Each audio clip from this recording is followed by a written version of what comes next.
Hello everybody, Cindy here, back with another video.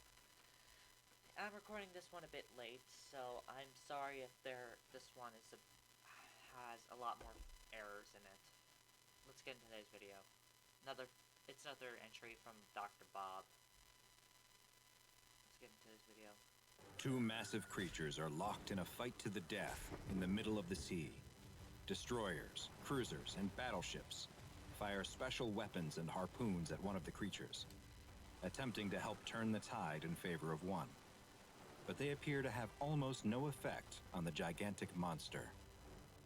Hi, I'm Dr. Bob, and this is SCP-3700, also known as the Tides of War.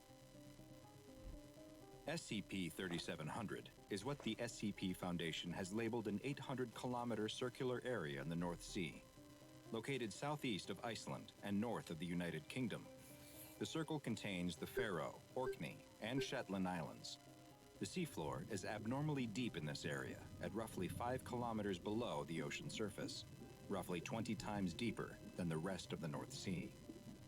SCP-3700 experiences all kinds of strange, anomalous activity, including extreme weather and geological events. These are caused by the interaction between two separate entities, which have been designated as SCP-3700-1 and SCP-3700-2. SCP-3700-1 is an arthropod resembling the common lobster, except this crustacean is 6 kilometers long. It has a variety of blue, yellow, pink, and red markings carved into its carapace that resembles a woman's face. It has 6 arm-like limbs, 4 of which have claws, with 2 having club-like appendages on the end, and 8 legs. It also has 4 orange eyes at the end of stalks. 3701's carapace shows significant damage, with many scars, cracks, and even some holes that reveal its soft inner tissue. It has several anomalous capabilities that it uses in its battle against SCP-3700-2. Its 2 club-like appendages are capable of striking, but they also produce a cavitation bubble that generates a force equal to several tons of dynamite, similar to what the mantis shrimp is able to do, but on a much larger scale. 2 of its eyes are able to project concentrated blasts of gamma radiation, and it's able to stop storms or other weather phenomena. Despite being 6 kilometers long, 3701 can reach speeds faster than 100 kilometers per hour, and has even shown the ability to demanifest and disappear if it doesn't locate SCP-3700-2 within roughly 15 days after appearing. SCP-3701 appears to be friendly in nature and shows some small signs of intelligence. When accompanied by Foundation ships, it will either ignore them or provide a small amount of aid by helping to move disabled craft away from danger. After appearing, it travels the full 800-kilometer area of SCP-3700 in a spiral pattern from the center out toward the edge. Interestingly, the center is the exact center point between the 3 island chains located within the circle, and is home to numerous shipwrecks. Since being first discovered by the Foundation in 1922, 3701 has slowed down considerably in its movement and has lost a significant amount of mass. It was first measured at a length of 16 kilometers, a full 10 kilometers longer than its current state. It also appears weaker and seems to be having a much harder time subduing SCP-3700-2. SCP-3700-2, on the other hand, looks like it belongs to the family of ray-finned fish and has an appearance that closely resembles the pelican eel, except that it has 13 appendages encircling the middle section of its body. These appendages look like the tentacles of an octopus, complete with suckers, and can tuck them into its body when not in use.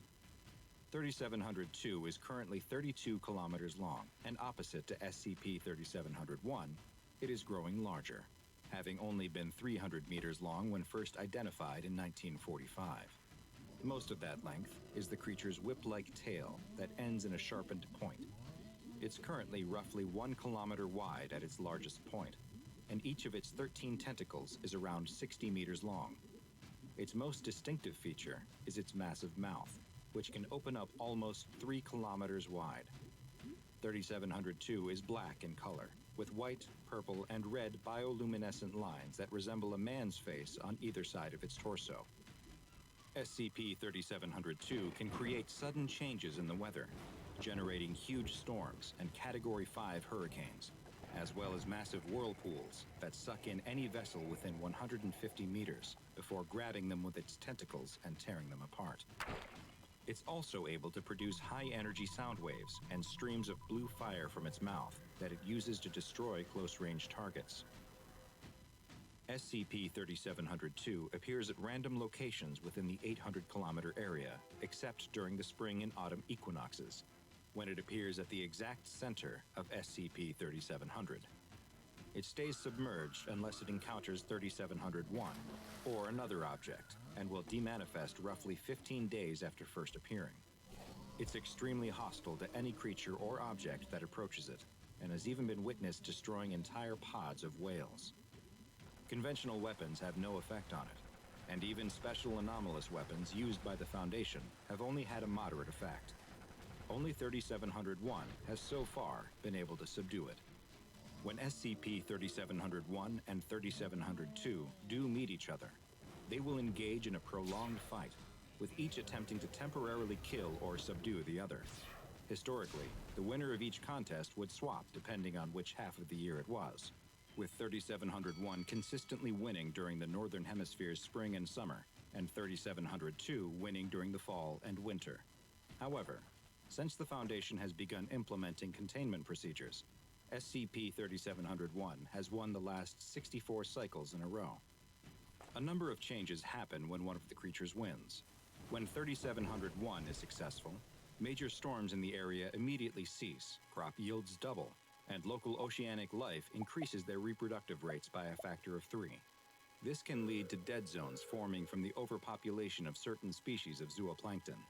Erosion rates on the islands also increase by a factor of 5, which has led to the Foundation needing to bring in large amounts of dirt and sand in an attempt to combat it. When SCP-3702 wins and subdues or kills 3701, the weather becomes very dangerous, with powerful hurricanes and rapid temperature changes that can range from below 0 to over 28 degrees Celsius, capable of causing massive damage to buildings and huge losses of life. Travel by sea becomes extremely difficult due to huge waves and storm surges, making it difficult for supplies to reach the islands. Ocean food sources are driven from the area, and crop yields are reduced. Following its victory, 3702 does not demanifest, and instead continues to patrol the area and attack vessels, and will even approach the islands themselves. Foundation Naval Task Force Delta 7, nicknamed Northern Storm, is tasked with locating and assisting SCP-3701 in its struggle against 3702. Purchased from the United States military, it consists of 13 destroyers, 5 cruisers, and 15 smaller support craft. When Delta 7 locates SCP-3701, it will often acknowledge their presence by raising 2 of its claws into the air and clicking them while making a low, rumbling noise with its mouth. Delta 7 then accompanies SCP-3701 as it patrols its 800-kilometer area for 3702. Once the two meet, Delta 7 engages in Protocol Winter Maelstrom, where the destroyers shoot harpoon-based anchors into 3702's head, before moving in a circular pattern while they and battleships fire on it to ensure it can't orient itself. The cruisers, meanwhile, attempt to draw its attention by firing and moving in a serpentine pattern at a distance of 300 meters. The two creatures will battle, blasting each other with gamma radiation and powerful sound waves. They whip, bite, and club each other, cracking armor and ripping off tentacles and other appendages, until one finally stops moving and dissolves into the sea. Should SCP-3702 be successful in defeating 3701, then Project Tumult is activated, and the following procedures must take place. First, there is an immediate evacuation of all naval and civilian craft from the 800-kilometer zone. Next, all trade and ferry routes are stopped or rerouted for at least 6 months, and land-based aquatic defenses are activated. Aerial craft will continue to monitor and engage with 3702, while others continue to look for a reappearance of SCP-3701. Since it appears that SCP-3701 continues to physically degrade, and with the exact opposite being true for 3702, it's been proposed to let 3702 win and subdue 3701 twice every 5 years, despite the terrible effect on locals in the area. Though this plan has yet to be approved, it may be the only chance to stop 3702 from becoming so strong that 3701 is never able to defeat it again. That's all for this video, everybody. I know that, yeah, sorry, I'm tired. That's all for today's video, everybody. Be sure to hit the like button down below, and smash that subscribe button, and hit that little bell icon down below to become a part of the Phoenix Squad.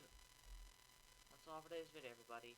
And let's, as a quick reminder, let's get to 400 subscribers by the end of the year, so that, and if we do that, I will, well, if you guys help me with that, I will get merchandise. And leave a comment down below suggesting what SCP I should take a look at next.